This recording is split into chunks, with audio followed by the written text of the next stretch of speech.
spoke about when you were in high school, looking at college as an ROI, experience, and then obviously now there's a huge discussion around if universities as they are today are still going to even be in existence later down the road, you know? Um, what are your thoughts? And do you think, looking back, obviously, I think we had you know, a pretty solid university experience, and we were able to get a lot more value than I'd say most students, generally speaking, because there's that dynamic. But yeah, Yeah. like, what are your thoughts on that, and where do you see it's going, like upper, higher level education is going in the future? It depends. I mean, honestly, it depends so much because college is an experience in and of itself. And I think what I remember from college is very little about the classes and very much about everything else. Mm, So, yeah, the classes were great. Yes, I have transcripts I can show you, and something resulted from it, right? Something stuck. right. But I remember, the trips to Ginny Springs, going out to restaurants or bars around the area, definitely homecoming parades, football games. So that aspect, I think, is so important that, if you look at kids now and what's going on with COVID, like they hate it. Like even during lockdown, even when school wasn't open, I think I had coworkers say like, yeah, my kids are back, in Tallahassee or Gainesville because their friends are there, you Yeah. know? Yeah. So Yeah. don't know. Yeah, totally, totally. And then, do you think, have you heard of like the uncollege movements or any of those things that are going on too? Um, I think, do you see those as potential viable things? Obviously, we know nothing of like, we're not working in higher ed to really have a real thought that's like, in the industry, but from our perspective, what do you feel is the future? Like, do you think that your kids are going to get a college education? So I think education in and of itself is always important, right?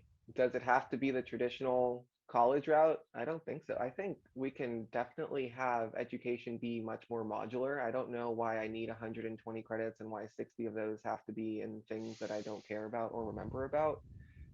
Distinctly, I remember taking a class in um, bugs and people because it counted as a biology credit, and I needed that. Ask me anything about bugs today, I couldn't tell you.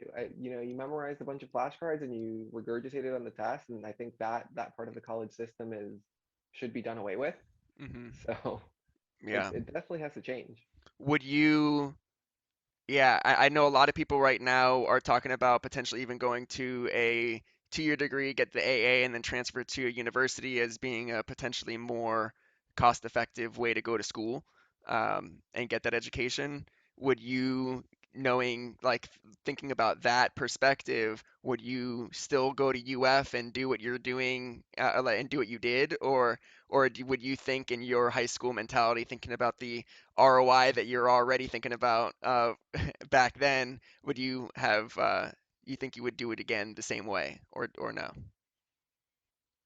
Honestly, if you're only thinking about return on investment, then yes, financially and numerically and measurably, that is a smart thing to do. But if you think about the college experience and the level of rigor and the change from community college to some place like the University of Florida, then what you saved in money is going to cost you in therapy because it's a completely different ballgame. Yeah, And I'd see it. Without naming any names, while I was at UF, I worked in the advising office, and yeah, I would see transfer students come in and just have to have discussions about what's different here. I had a 4.0 at the institution that I was at, and I'm missing something. mm, So no, I don't think so. If you're gonna go into a challenge in school, go in there first. yeah, Um, yeah, yeah. and I think, yeah, that your time at the doing advising, I remember you in those polos. I think yeah, that's so interesting to have that perspective of really what's going on at the student level across, like, again, those types of transfers. Um, yeah. so, but yeah, and so UF obviously. has a lot of different connections. UF was able to obviously provide you the, you know, and hopefully solid education, right? And at least I can say so for myself. And then we then transferred into the professional world, right? And so tell us about that transition, and then obviously like maybe lead up to where you are today and like your professional career journey and uh, how that's treated you. Oh man, graduating from college was rough. So I was on the 5-year plan, so even that extra year didn't really help the transition. You got a master's though, Um, right? In that 5 years. yeah. So yeah, I will put that I in mean, there, you know. okay, yeah. I mean, it didn't. Yeah, 5-year route for a reason, not Right, not just because it took 5 years, but right. Non-engineering. yeah, not Yeah. engineering. But it felt like a cliff, right? So I don't, again, and this kind of links back to what I was saying earlier. Summers, I would play in the park. Then I dove into school, academics, involvement, whatever. Then you graduate, and there's a big gap of like, I don't know how to live life on my own without, clubs and activities and competitions.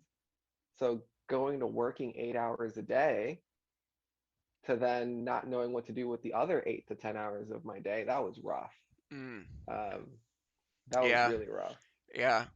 Yeah. And did you have an experience where, uh, did you first off, did you also intern in places too, like pre-graduation? And I'm not sure if you had an experience similar to this. I'll share a little bit from my experience where one of my internships, doesn't matter where it was, but I remember talking about like the Cicerones and about preview.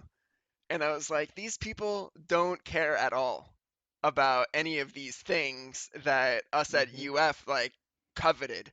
We were like, Yeah. wow, these people are the like coolest, most impressive, facey people, and I want to be like those people. And then I was had this internship, and I was just like, oh yeah, I'm a very involved to do this, that, the next thing. And then I was just like, wow, you guys don't care about so much that I cared about as a student. Did you have an experience like that as well? Um, so generally, yes and no. So the thing about case competitions is I wouldn't Mm, talk about case competitions. I talk about where I traveled to, like, oh yeah, I love to travel. I've been to Thailand and Australia and Spain and whatever. So it was kind of an easy going conversation. And then they're like, oh, why'd you go? And it was like, oh, I did a competition for the business school. cool. So the activity part was a side aspect, and then the travel part, kind of saved me a little bit. So your involvement though at school, like in University of Florida, was very beneficial and it transferred well to like ultimately your profession. Yeah, I mean, serendipity, man. It just, I would not have had the opportunity to travel as much as I did on my own. Hmm. Very thankful to the Havner School for allowing me to do that. Yeah, And yeah, it was easy to talk about because everyone talks about travel, and when you bring up major world cities, like everyone's like, oh yeah, I went to Thailand. What part did you go to? Or like, oh yeah, I've been to Australia. Did you go East Coast, right. West Coast? I Right? think so. Ultimately, it's like, people can get involved. People can go about college in a couple different ways, right? They can probably like not get involved and just like have fun and like do their own thing, which is cool. Or you can actually get involved and like really understand the university at a couple of different levels, maybe your college, right, as you did at like very intimately. And then there's also different types of involvement from what you're saying. Like again, like you were able to get into like a really strong professional involvement route where again other routes would not have potentially led to the types of careers that you have and that other people might want as far as like a business focused career, which is Yeah. interesting. Yeah. No, I mean it. So and even the reason why I ended up there was kind of funny. I mean, as soon as I got into UF, I went to stick to what I know. So I joined their debate club at the University of Florida. I went on one competition. Um, we got second place, and that's when I realized I was like, I topped out, right? Like that's when you get to college and you get paired up with a random person, and you're like, all right, got second place at this competition. I mean, then you have a decision of like, do you want to devote your life to it and win like nationally? And I just Right. didn't want to do that. I was like, again, ROI. I Yeah. got as much out of this activity as I can. Let's go figure out something else. Yeah, you already won states if I right as in high school, right? Yeah, And then so it's like you already were doing that. I guess unless you wanted to become a politician, there isn't really much more to debate, you know? yeah. Like I think that's I mean, pretty much that. Totally. And then so, then going again transitioning from, university into full-time role, like what was that experience? How was that application process? And then, your job like and then your career, right? It was it a straight line, obviously, and or what were those peaks and valleys? come on, David, success is a straight line. Didn't you know that? I mean, I Like, know that what I no. just did, I was born out of the womb and now I'm doing okay myself, so That's exactly how it went. No. yeah. So another thing that those classmates that would go on Caribbean vacations and whatever else is that they're taught that I didn't have any access to is, take your child to work day for them. They'd go to a corporate setting and learn how people act in corporate America and learn how to talk politely. And, apparently saying this idea is dumb at work isn't the best way to go about something. Yeah. So you had to learn how to say phrases like, "Well, please walk me through your thought process. Have you considered perhaps this method, or do you know whether or not it might result in this inevitable failure?" Like, just learning how to talk corporate was a difficult one. Interesting. There's a different kind of dialect that was you need to be able to kind of talk about things indirectly, but also get your point across. It's definitely interesting, especially if you're in a role that has to deal with a lot of clients, I assume, where you have other people that you're trying Uh, to, who are paying you to do work, and you need to be able to keep them feeling good, but also guiding them.